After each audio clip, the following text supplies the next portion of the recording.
Hi, this is Kirby Sommers, and I welcome you to the Epstein Project podcast.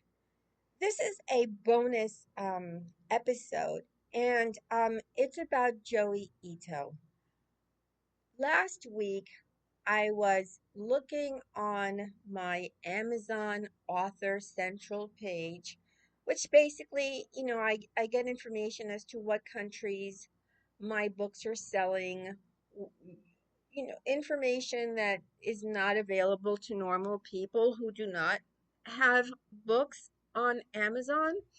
And as you all know, I released my biography on Ghislaine Maxwell the first week of July. So I think the release date was scheduled for July 5th, but the book didn't appear, I think, until July 7th. And I was in there last week and I hadn't really done an analysis of the countries that were placing the most orders. I was just really happy that the book had actually become one of Amazon's best sellers for new releases, and that all of you who follow me and who read my books voraciously and who don't just buy one, but some of you buy many and some of you even buy all of them. I decided, oh, well, let me look. And I noticed that for Amazon Japan, they were sort of nose to nose with buying Ghislaine Maxwell, an unauthorized biography, with the United States, which surprised me. And of course, the UK followed in third place.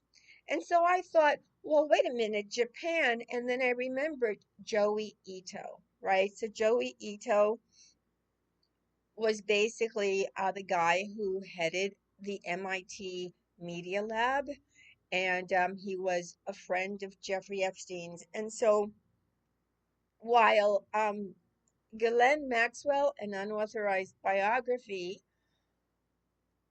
primarily dealt with her life as a child, what her father was, and the deception that he used to get where he was, even at the point when she was born in 1961. So before 1961, he was already a very devious and crooked man, and that never changed.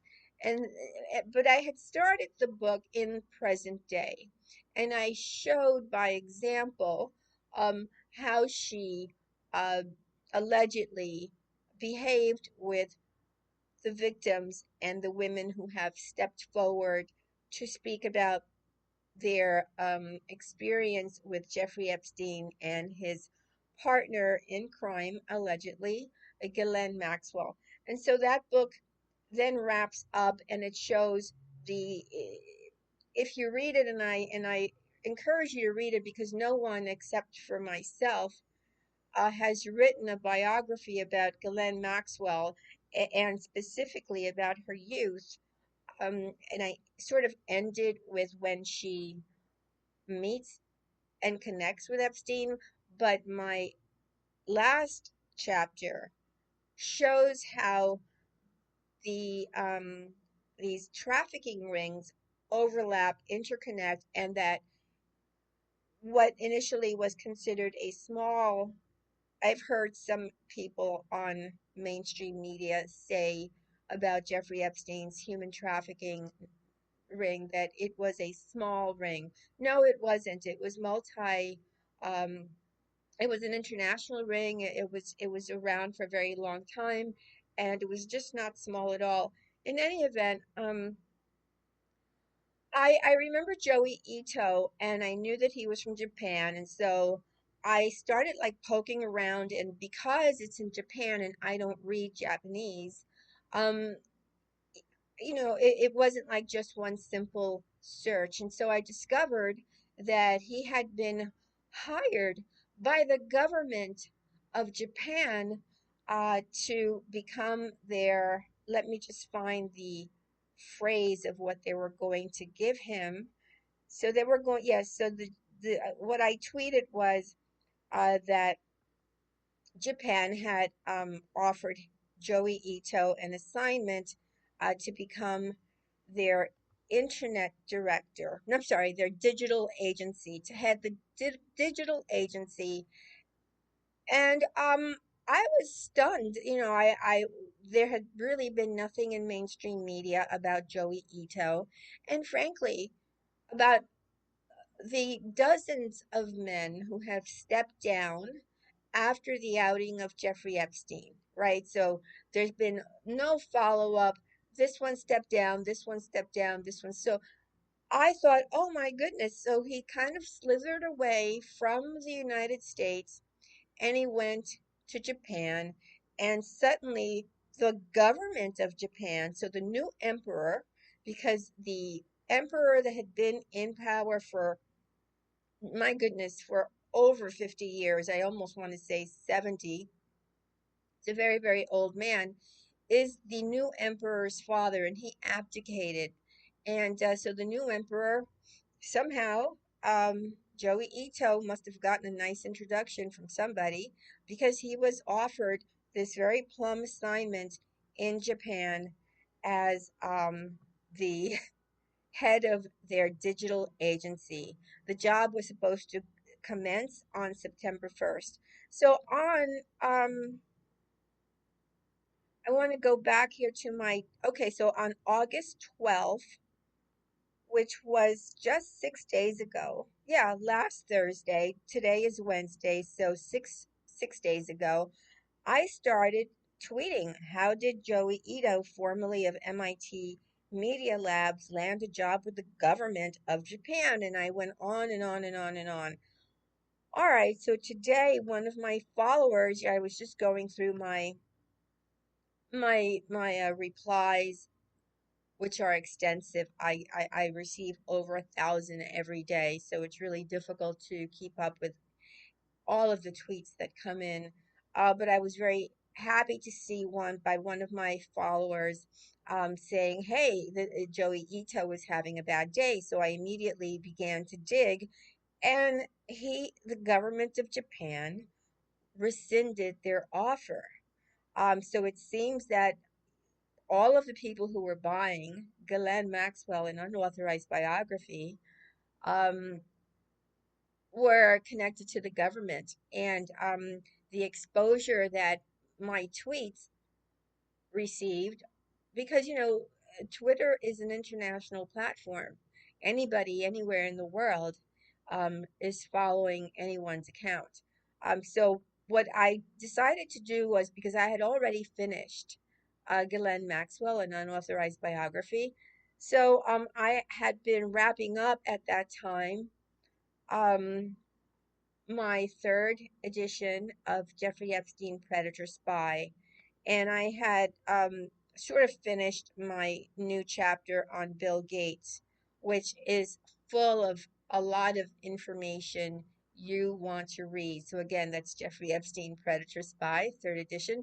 So I decided to add a Joey Ito segment under Bill Gates because there was the connection to Bill Gates. So instead of just trying to verbally tell you, I'm going to read to you what I wrote in Jeffrey Epstein Predator Spy. A $2 million donation was received by the MIT Media Lab from Bill Gates in October 2014. The gift was directed by Jeffrey Epstein in an effort to conceal the lab's ongoing contact with a known sex offender. Joi Ito referred to Epstein as Voldemort, or he who must not be named. This is an interesting choice of aliases for Epstein on Ito's part. Lord Voldemort is the main antagonist in J.K. Rowling's Harry Potter novels. He is Potter's arch enemy. It is Voldemort who leaves the boy with a scar on his head in the shape of a lightning bolt when he fails to murder him and kills his parents instead. When the money from Gates was received, Ito wrote in an internal email, "This is a $2 million gift from Bill Gates, directed by Jeffrey Epstein." Peter Cohen, the MIT Media Lab's Director of Development and Strategy, to whom the email was sent, replied, For gift recording purposes, we will not be mentioning Jeffrey's name as it at the as the impetus for this gift. There was okay, let me I just have to fix this because there was an error with their email wording, so I'll just make a note of it for a revised edition. Okay, instead, the record states Gates is making this gift at the recommendation of a friend who wishes to remain anonymous. A source for Bill Gates also told MIT to keep his name out of any public discussion with regard to his donation. In another email from Jeffrey Epstein to Joi Ito, he wrote, Gates would like a write up on our science program for Tuesday next week. And then basically, let me see if all right, so then I included this in my book on Jeffrey Epstein, Predator Spy. And then I wrote, after my book, Ghislaine Maxwell, An Unauthorized Biography, made its debut on Amazon in July 2021, I noticed that Japan was nose to nose with the United States in orders placed. This piqued my curiosity, and I remembered that Joi Ito was born in Japan. It took less than 2 minutes to discover that in August 2021, Japan's government had finalized the appointment of Joi Ito, 55, as the head of the digital agency being launched the following month in September. This news did not reach the United States. Even in Japan, there were few references to Ito's new position. And I did find a message board with Japanese citizens displaying their concern and wondering why the Epstein story was not well known in Japan. And not one, again, not one mainstream media ever bothered to follow the story. But today, the news is that the government of Japan has rescinded their offer, and it sounds like it came as a result of them reading my book, Ghislaine Maxwell, An Unauthorized Biography.